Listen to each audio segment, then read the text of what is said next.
IRM клиник Астана клиникасы ауқымда әлеуметтік жобаны қолға алды. Медициналық орталық 10 ерлі зайыптыға эко процедурасын толығымен тегін өтуге мүмкіндік береді. Іріктеу 2 айға созылады. Жаңа жоба эко орталықтың 30 жылдық мерейтойы қарсаңындағы игі бастама.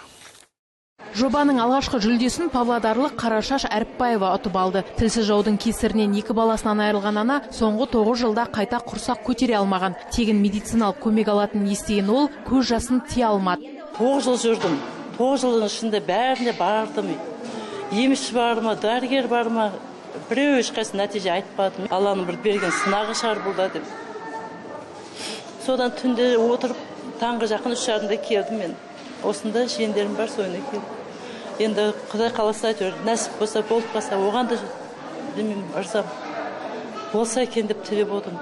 30 жылдың ішінде РМ клиникасы 10 мыңдаған отбасыға қуаныш сыйлаған. Енді тағы 10 жанұяның өз үйінде балаларының күлкісін естуге мүмкіндігі бар.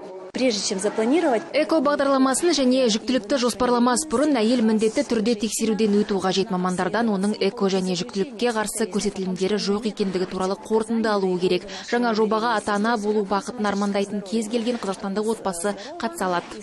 Дәрігерлердің айтуынша заманауи репродуктивті медицина ең қиын жағдайларда да көмектесе алады. Ең бастысы дер кезінде кеңес алып, толық тексеруден өтуі керек. Клиникада репродуктолог маман кеңесі және акушер-гинеколог маман, яғни жүкті пациенттері 9 айға дейін жеткізе алады, және лапароскопиялық операциялар жасалынады, және эко программасының бүкіл әдістері қолданылады. Елордадағы жаңа орталық жасанды интеллект, генетикалық диагностика және медициналық көмектің әлемдік стандарттарын қолдану арқылы бедеулікті емдеудегі инновациялық тәсілдің көшбасшысына айналды. Динара Жақсыбайқызы, Астана Таймс.